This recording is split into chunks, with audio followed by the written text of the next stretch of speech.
Hey everyone, welcome to this week's True Stalker Stories, narrated by people who live or lived in small towns.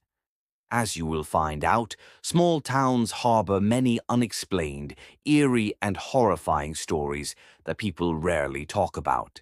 Some stories are just out of this world. But before we start, please like, subscribe, and share.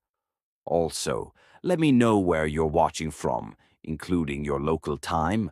Stories like these find the right people at the right time, and when they do, they simply turn out electrifying. You are the right person. So, sit tight, grab your earphones, and enjoy.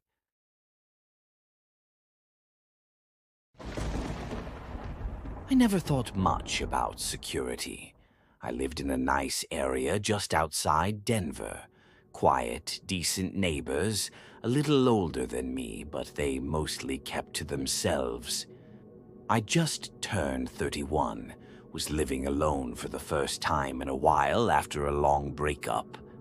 I was trying to figure things out. The townhouse was small, modern, end unit, tucked beside a walking trail and some woods that backed into a bigger park. But the house was small. That was the first thing that I thought was off about it. Then came the mug. It was ceramic with a chip on the side. I always kept it in the cabinet above the sink. One night I got home from work and I found it on the counter. Not broken, not used, just there. I figured I was distracted. Maybe I'd left it out. I didn't sleep great that night, though. Something about it and the entire house just felt wrong. Then, 3 days later, I got home from work. A little tired. Even before I entered, I noted that the front porch light was unscrewed. Still there, just turned so it wouldn't come on. Again, small, but it messed with me. It meant someone had touched it. Still, no sign of a break-in, no stolen packages, no broken windows. It just kept happening. The shower curtain would be drawn when I knew I left it open. My bedroom blinds, which I always tilted up during the day, would be down when I got home. Nothing big, just these tiny edits to my life.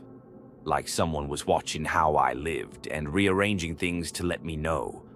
The cops said there was no sign of forced entry, suggested maybe an ex had a key, or that I was under stress and just not noticing things right. But I wasn't imagining this. A few weeks later, I found a photo tucked under my doormat. It was printed on cheap paper, grainy, a photo of me walking to my car. Headphones in, back turned. The timestamp said it was taken 3 days before. I didn't show the police that one. I just sat in the living room staring at the photo for a long time. The worst part was knowing I didn't feel watched that day. I hadn't sensed anything. That's when I bought cameras.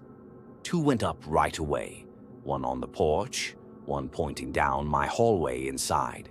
I didn't sleep that night. I just watched the live feed on my phone, waiting, but nothing happened until the next night. At 3:17 a.m., the porch cam triggered. Just a flash, someone stepping into frame and back out, too fast to ID. I rewound the footage, slowed it.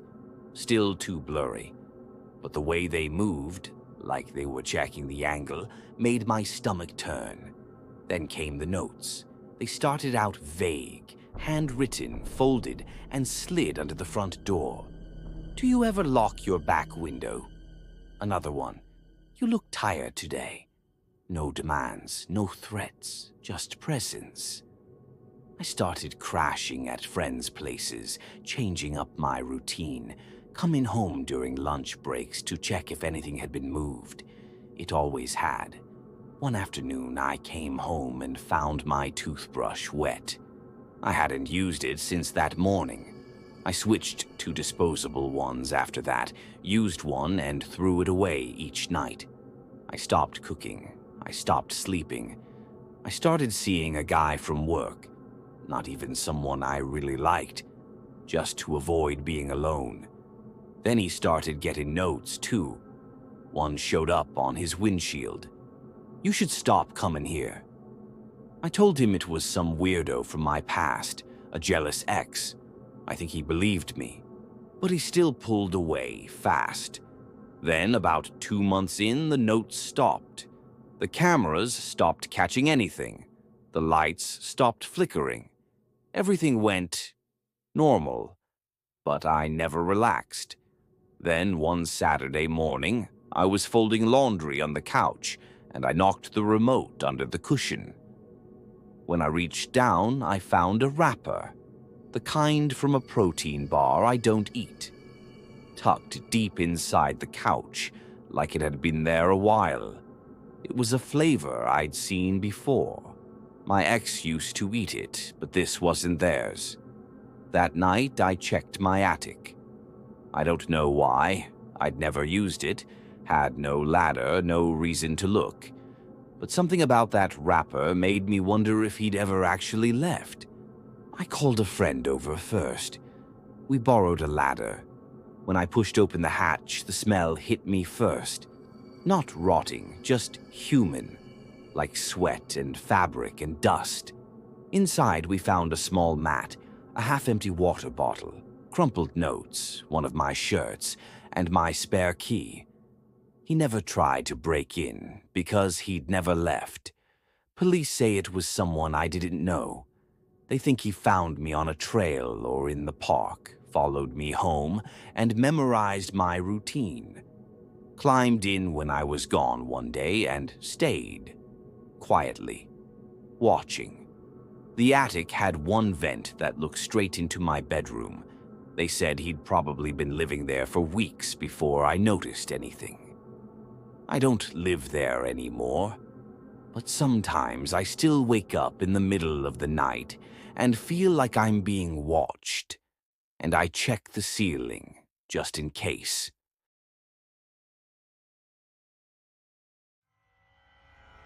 I used to think paranoia was a sign of weakness, like something people made up to justify anxiety. That was before I found the journal. Before I realized how long someone had been watching me, and how close he got without ever being seen. It started a year ago after I moved into this fixer-upper in Ohio. I'm a high school English teacher, boring life, stable habits. I bought the house cheap, planning to renovate it slowly. It had charm, old hardwood floors, big windows, a long, narrow attic that ran the length of the roof. The first few months were fine, quiet, but one night I heard what I thought was footsteps above my bedroom. Slow, deliberate creaks across the attic floor. I froze. It was around 1 a.m. I remember holding my breath, listening. Then nothing. I chalked it up to the house settling. Old places make noise, right? But the next night, it happened again. This time, I grabbed a flashlight and went up. The attic was empty, just insulation, cobwebs, and an old suitcase I hadn't noticed before. It was shoved into a corner near the far wall. It wasn't mine. Inside were clothes, men's clothing, folded neatly, a tattered paperback copy of Mice and Men. A mirror. That's when I realized someone had been living up there. I called the cops. They found more signs, food wrappers, a sleeping bag under a loose floorboard, even a jug of water. But no person. They figured whoever it was had seen me come up and bailed. Said squatters sometimes sneak into empty homes and stay until they get caught. It rattled me. But I changed the locks, installed cameras, and tried to move on. But something didn't sit right. Over the next few weeks, I started noticing small things, subtle. A spoon left in the sink when I knew I hadn't eaten. The bathroom mirror slightly fogged up after I got home from work. a fresh crease in the edge of my bedsheets, just enough to make me question if I'd made it that morning. Then I found the journal. I was replacing old insulation in a crawl space behind the upstairs closet when I found a loose panel in the wall. Behind it was a cavity barely big enough for someone to sit curled up. Inside was a black composition notebook, the kind kids use in school. It had no name, just a date written on the inside cover, October 9th, the day I moved in. Every page after that was about me. She wakes up at 6:43 a.m., leaves coffee mug on the left side of the sink, brushes hair 72 times. She sings while washing dishes, voice shaky, sounds lonely. She cried for 7 minutes last night. I stayed quiet, wanted to comfort her, but she's not ready. It went on like that for pages. Detailed observations, times, patterns, what I wore, what I read, even what food I liked. Then it got worse. She smiled today. I think it was for me. She looked at the closet mirror for 6 seconds. Did she hear me breathing? She is starting to change. She keeps the blinds closed now. She's hiding from me. I stopped reading after that. I brought the journal to the police, but they said there wasn't much they could do without identifying the person. No fingerprints, no DNA, and no sign of recent break-ins. But I knew he was still coming in. I started staying with friends, rented a storage unit, and began moving things out slowly. I didn't want to tip him off. I didn't go back at night. Then one afternoon, I returned to grab a final box of books and found everything gone. My furniture, my clothes, even the rugs, all gone. The entire house had been cleared out, except for the journal. It was placed on the floor in the middle of the living room, open to a page I hadn't seen before. I cleaned for you. You didn't like what I saw, but I like what I know. You live in me now. There was no sign of forced entry. The locks weren't damaged. My alarm never went off. Whoever did it had time and a key. The police wrote it off as an elaborate break-in, suggested maybe an ex was involved. I couldn't prove otherwise. I never went back. Sold the house at a loss and moved 2 states away. New job, new name on the lease. Still checking every door twice. Still sleeping with a light on. But here's the part I haven't told anyone. A few weeks ago, I got a letter. No return address, just my name. Inside was a single sentence, handwritten in the same tight, obsessive style as the journal. I found you again. I now live in fear, like seriously.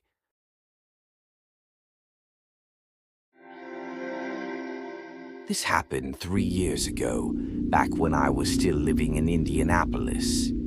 I was 26, working nights at a call center, sleeping during the day, and trying to keep my anxiety low. I just moved into this weird apartment complex outside the city. Ugly brown carpet, thin walls, and strange smells in the hallway that no one ever talked about. It wasn't great, but it was mine. For the first time, I felt like I had space to breathe. Apartment 3C was across the hall from me. I never saw who lived there. No decorations on the door, no sounds, no deliveries, no lights at night. It was just there, silent. For the first 2 months, I assumed it was empty. Then I started finding notes. They weren't taped to my door. They were slipped under it, folded tight. At first, I thought they were junk. The first one just said, "You leave your blinds open when you sleep." That's all. No name. No explanation. I remember laughing it off. Figured it was some bored old neighbor trying to give me life advice. Then came another one. "I like the music you play when you cook. It sounds like something from a dream." That one bothered me more, because it was true. I'd been playing old Mexican playlists while making dinner. Nothing loud, but loud enough to carry. Still, I ignored it. Until I got the third note. You cry sometimes around 4 a.m. Why? My stomach dropped when I read that one. Because I do cry sometimes. Not loud sobbing, just quiet, shallow weeping I didn't even realize was audible. And yeah, it's usually around 4 a.m. when I can't sleep and the weight of being alone gets too heavy. But no one should have known that. No one had been in my apartment. I always locked my doors. Always. After that, I taped over the peephole, kept the blinds shut, and started checking the locks 3 times before bed. I didn't want to involve the police. What would I even say? Someone knows I'm sad? It got weirder. One morning I woke up and found a photo slid under my door. It was a close-up of my face, eyes closed, asleep. The angle was tight, not taken from a distance. It looked like it had been shot just inches away. I tore the hallway apart that morning, checked every door, window, ceiling tile. I even unscrewed the vents in my bedroom. Nothing. No sign of a break-in, no hidden cameras. Just the sick feeling in my chest that someone had been in my space, and I hadn't known. That night I didn't sleep. I sat in my dark apartment, listening. Around 2:30 a.m., I heard movement in the hallway. Soft footsteps, then a soft sound, paper sliding against carpet. I ran to the door and flung it open. The hallway was empty, except for another note. This one read, "You look better when you smile. You should smile more." I moved out 2 days later, didn't even break the lease, just packed up and left. Slept in my car for a week while crashing at friends' places. I didn't care about the money or the hassle. I just knew I couldn't stay there another night.